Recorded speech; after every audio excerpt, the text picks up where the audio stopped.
सोचिए, आपके सामने हजारों दुश्मन खड़े हैं, मदद आने का कोई रास्ता नहीं, गोलियां खत्म हो रही हैं, -30 डिग्री की ठंड में आपकी उंगलियां जम रही हैं, और फिर रेडियो पर आवाज आती है, चाहो तो पीछे हट सकते हो। उस पल आप क्या करेंगे? 18 नवंबर 1962 को लद्दाख की एक बर्फीली चोटी पर 120 भारतीय सैनिकों ने अपना जवाब दे दिया था, और वो जवाब इतना ताकतवर था कि आज 60 साल बाद भी दुनिया उनकी बहादुरी के किस्से सुनाती है। 3 महीने बाद जब लोग वहां पहुंचे तो उन्होंने देखा बर्फ में जमे हुए जवान अपनी अपनी खाइयों ने, कुछ की उंगलियां अब भी ट्रिगर पर थीं, कुछ के हाथों में अब भी संगीनें थीं, और उनके आसपास बिखरी थीं 1300 से ज्यादा दुश्मन सैनिकों की लाशें। आज मैं आपको उस दिन की वो कहानी सुनाने जा रहा हूं जिसे सुनकर आपकी आंखों में आंसू भी आएंगे और सीने में गर्व भी महसूस होगा। ये कोई फिल्मी कहानी नहीं है दोस्तों, ये असली इतिहास है। हमारी कहानी की शुरुआत होती है 1962 से। भारत को आजाद हुए सिर्फ 15 साल हुए थे। देश में उस वक्त हिंदी चीनी भाई भाई का नारा गूंज रहा था। प्रधानमंत्री नेहरू जी ने 1954 में चीन के साथ पंचशील समझौता किया था। साधारण शब्दों में कहें तो 5 शर्तों पर आधारित दोस्ती का वादा। लेकिन दोस्तों, सीमा पर कुछ और ही चल रहा था। जब दिल्ली में भाईचारे की बातें हो रही थीं, तब हिमालय की ऊंची चोटियों पर चीनी सैनिक धीरे धीरे हमारी जमीन में घुस रहे थे। 1959 में चीन ने तिब्बत पर पूरा कब्जा कर लिया। तिब्बत पर कब्जा करने के बाद चीन की नजरें सीधे अक्साई चिन और NEFA पर टिक गईं, यानी आज का अरुणाचल प्रदेश। सबसे बड़ी बात यह थी कि हम इस युद्ध के लिए तैयार ही नहीं थे। हमें अंदाजा ही नहीं था कि चीन इतनी बड़ी चाल चल सकता है। उस वक्त के रक्षा मंत्री VK कृष्ण मेनन को पूरी तरह यकीन था कि चीन कभी हमला नहीं करेगा, और इसका नतीजा ये हुआ कि हमारी फौज को ना तो आधुनिक हथियार दिए गए, ना ही पहाड़ों में लड़ने की ढंग की ट्रेनिंग। यहाँ तक कि पहाड़ों की कड़ाके की ठंड में लड़ने के लिए जो गर्म कपड़े, जैकेट, दस्ताने और जूते चाहिए होते हैं, वो भी हमारे बहुत से सैनिकों के पास ठीक से नहीं थे। इसी बीच सरकार ने एक फॉरवर्ड पॉलिसी बना दी। इस पॉलिसी के तहत विवादित इलाकों में छोटी छोटी पोस्टें बना दी गईं। लेकिन समस्या ये थी कि ये पोस्टें एक दूसरे से मीलों दूर थीं। अगर किसी एक पोस्ट पर हमला हो जाए तो बाकी पोस्टें ना तो जल्दी मदद के लिए पहुंच सकती थीं, ना ही ढंग से सपोर्ट दे सकती थीं। और फिर आता है 20 अक्टूबर 1962 का दिन। चीन ने एक साथ 2 फ्रंट्स पर जबरदस्त हमला कर दिया, लद्दाख में भी और नीफा में भी। यहीं से 1962 के भारत चीन युद्ध की औपचारिक शुरुआत हुई। अब वीडियो में आगे बढ़ते हैं और बात करते हैं उस महानायक की जिसने अपने देश के लिए मुस्कुराते हुए अपनी जान कुर्बान कर दी। 1 दिसंबर 1924 राजस्थान का जोधपुर शहर। एक राजपूत परिवार में एक बच्चे का जन्म हुआ जिसका नाम रखा गया शैतान सिंह भाटी। भाटी राजवंश, वो खानदान जो अपनी बहादुरी के लिए सदियों से मशहूर रहा है। उनके पिता हेम सिंह भाटी खुद भारतीय सेना में अफसर थे, तो बचपन से ही शैतान सिंह के खून में फौज का जुनून था। 1949 में शैतान सिंह ने भारतीय सेना में कमीशन लिया और कुमाऊं रेजिमेंट में शामिल हो गए। अगले 13 सालों में उन्होंने खुद को एक बहादुर, अनुशासित और जिम्मेदार अफसर के रूप में साबित किया। 1962 तक आते आते उन्हें 13 कुमाऊं बटालियन की चार्ली कंपनी का कमांडर बना दिया गया।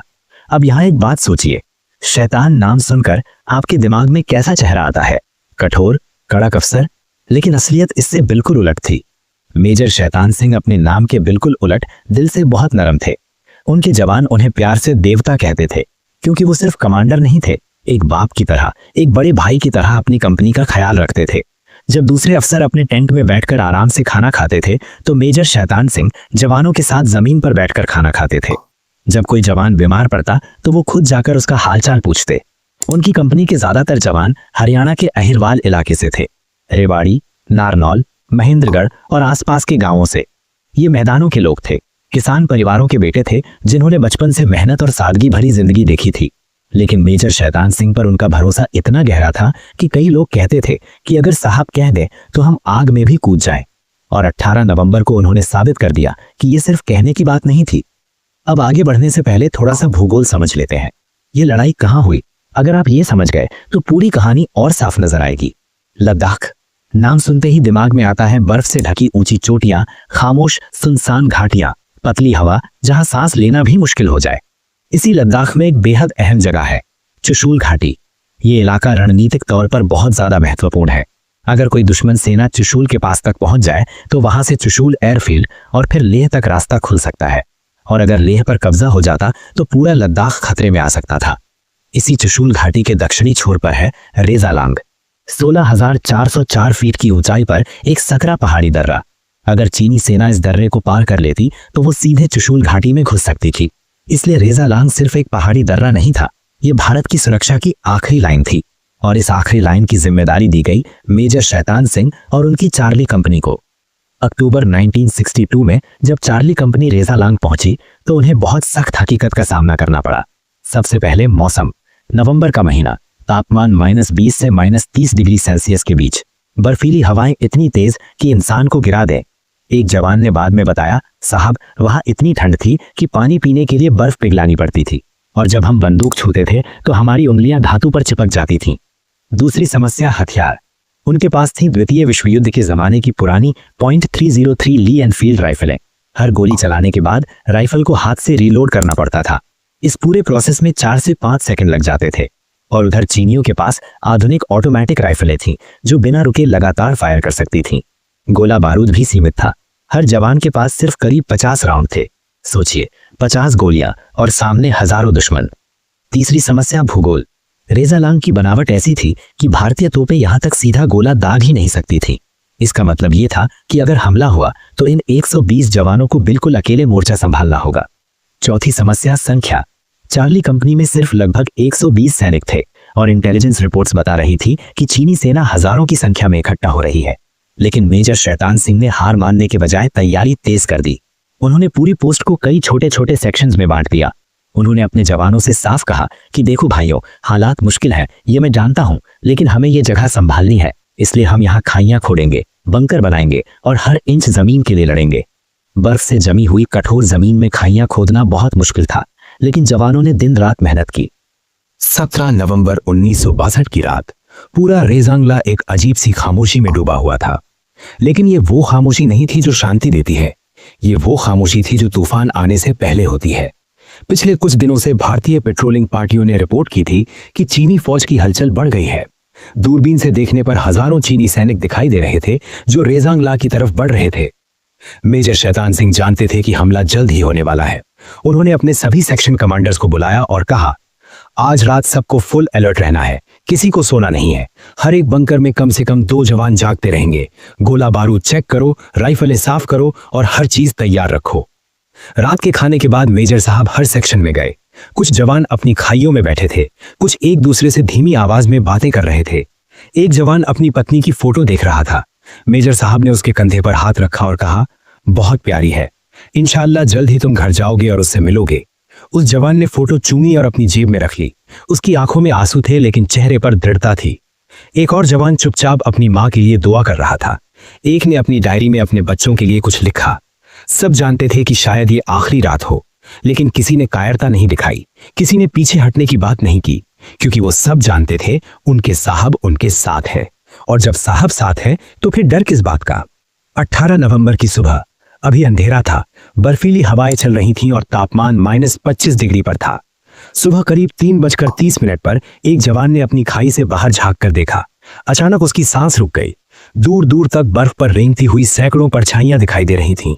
उसने तुरंत रेडियो पर चिल्लाकर कहा, सर, दुश्मन बहुत बड़ी संख्या में। मेजर शैतान सिंह अपने बंकर से बाहर निकले। उन्होंने दूरबीन से देखा, चारों तरफ से हजारों चीनी सैनिक घेरा बना रहे थे। उनकी रणनीति साफ थी, पूरी पोस्ट को घेरकर एक साथ हमला करना। मेजर शैतान सिंह ने तुरंत रेडियो उठाया और ब्रिगेड हेडक्वार्टर को सूचना दी। चार्ली कंपनी से ब्रिगेड हेडक्वार्टर, अर्जेंट मैसेज, हमारी पोजीशन को हजारों चीनी सैनिकों ने घेर लिया है। चारों तरफ से दुश्मन बढ़ रहे हैं, हमला किसी भी पल हो सकता है। रेडियो पर कुछ देर खामोशी रही, फिर ब्रिगेडियर टी.एन. रैना की आवाज आई। उनकी आवाज में चिंता साफ झलक रही थी। मेजर शैतान सिंह, हमें तुम्हारी स्थिति का पता है, लेकिन हमारे पास बहुत बुरी खबर है। हमारे पास तुम्हारी मदद के लिए कोई रीइंफोर्समेंट नहीं है। सभी यूनिट्स पहले से ही एंगेज्ड हैं। तोपखाना भी तुम्हारी रेंज में फायर नहीं कर सकता। तुम्हारे पास 2 विकल्प हैं, या तो अपनी पोजीशन छोड़कर पीछे हट जाओ या अकेले लड़ो। फैसला तुम्हारा है। वो पल जिसने इतिहास बदल दिया। रेडियो पर 1 मिनट तक सन्नाटा छा गया। हेडक्वार्टर में बैठे लोग इंतजार कर रहे थे। रेजांगला पर खड़े 120 जवान अपने कमांडर की तरफ देख रहे थे। मेजर शैतान सिंह ने अपने चारों तरफ देखा। उन्होंने अपने जवानों के चेहरे देखे। वो चट्टान के पीछे टेक लगाकर बैठ गए थे। सांस लेने में तकलीफ हो रही थी। आंखों के सामने धुंधलापन छाने लगा था, लेकिन उनके हाथ अब भी मजबूत थे। चीनी सैनिक करीब आ रहे थे। वो समझ गए थे कि भारतीय कमांडर घायल हो गया है। मेजर शैतान सिंह ने राइफल उठाई, निशाना लगाया और फायर किया। एक चीनी सैनिक गिर गया, फिर दूसरी गोली, फिर तीसरी। हर गोली एक दुश्मन को गिरा रही थी। 8 गोलियां, 8 दुश्मन। जब आखिरी गोली भी खत्म हो गई तो उन्होंने राइफल नीचे रख दी। उनके पास अब कुछ नहीं बचा था, सिर्फ उनका जज्बा, उनकी हिम्मत और वतन के लिए मरने का गर्व। वो उस चट्टान के पीछे टिके रहे, आंखें खुली रखें, सीना तना हुआ। भारतीय फौज का एक अफसर जो आखिरी सांस तक अपनी जिम्मेदारी निभाता रहा। और फिर धीरे धीरे उनकी आंखें बंद हो गईं। मेजर शैतान सिंह भाटी हमेशा के लिए सो गए, लेकिन उनका शरीर अब भी युद्ध की मुद्रा में था। सीना तना, सिर ऊंचा, राइफल हाथों में। मेजर शैतान सिंह के शहीद होने के बाद भी बाकी बचे जवान लड़ते रहे। उनका कमांडर अब उनके साथ नहीं था, लेकिन उनकी आत्मा, उनका हौसला, उनकी प्रेरणा, सब कुछ अब भी जवानों के दिलों में जिंदा था।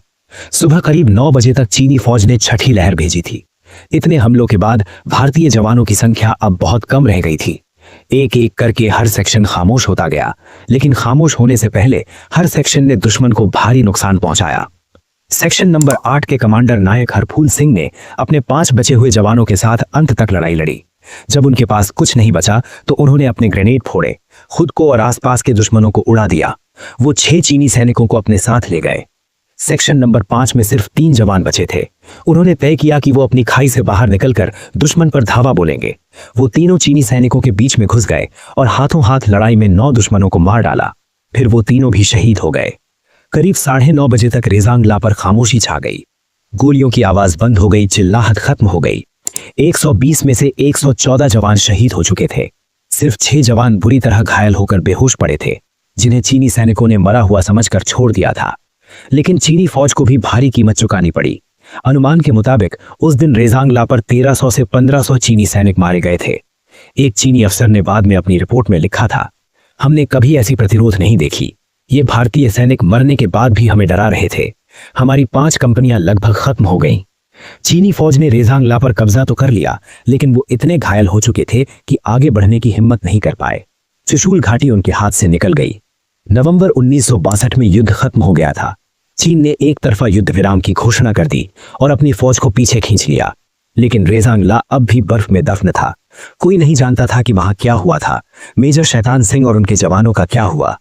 फरवरी 1963 में जब बर्फ थोड़ी पिघली और मौसम थोड़ा साफ हुआ, तब भारतीय सेना और रेड क्रॉस की एक टीम रेजांगला पहुंची। जो उन्होंने देखा वो किसी भी इंसान की रूह कंपा देने के लिए काफी था। वो मंजर जो इतिहास बन गया। पूरी चोटी पर बर्फ में जमे हुए भारतीय सैनिकों के शव थे, लेकिन ये कोई साधारण शव नहीं थे। हर जवान अपनी लड़ाई की पोजीशन में जमा हुआ था। कुछ जवानों की उंगलियां अब भी अपनी राइफलों के ट्रिगर पर थीं, कुछ के हाथों में संगीन थीं, कुछ ने अपने हाथों में पत्थर पकड़े हुए थे। हर खाई में, हर बंकर पर जवान अपनी अपनी जगह पर थे। किसी ने अपनी पोस्ट नहीं छोड़ी थी, कोई भागा नहीं था। एक जवान की लाश उसकी खाई में बैठी हुई थी, राइफल कंधे पर, जैसे वो अभी भी गार्ड ड्यूटी पर हो। दूसरे की लाश अपने घायल साथी को बचाते हुए मिली, उसने अपने शरीर से साथी को ढक रखा था। तीसरे की लाश एक ग्रेनेड हाथ में पकड़े मिली, जैसे वो उसे फेंकने ही वाला था। और उन शवों के आसपास हर तरफ चीनी सैनिकों के शव भी बिछे हुए थे, सैकड़ों की संख्या में। जब टीम उस बड़ी चट्टान के पास पहुंची तो वहां मेजर शैतान सिंह का शव मिला। वो चट्टान के पीछे बैठे हुए थे, सीना तना हुआ, आंखें सामने की तरफ। उनके हाथों में उनकी राइफल थी। उनके चारों तरफ खाली कारतूस बिखरे हुए थे। उनके सामने चट्टान के दूसरी तरफ 8 चीनी सैनिकों के शव पड़े थे, वो 8 जिन्हें मेजर साहब ने अपनी आखिरी 8 गोलियों से मारा था। मेजर साहब के चेहरे पर दर्द नहीं बल्कि शांति थी, जैसे वो जानते थे कि उन्होंने अपना फर्ज पूरा कर दिया है। टीम के एक अफसर ने बाद में कहा, मैंने अपनी जिंदगी में कभी ऐसा मंजर नहीं देखा। ये सिर्फ शव नहीं थे, ये भारतीय फौज की शान थे। हर एक शव बता रहा था कि वो आखिरी सांस तक लड़ा था। मैं वहां खड़ा था और रो रहा था, लेकिन वो खुशी के आंसू थे, गर्व के आंसू थे। सभी शहीदों के शवों को सम्मान के साथ एकत्र किया गया।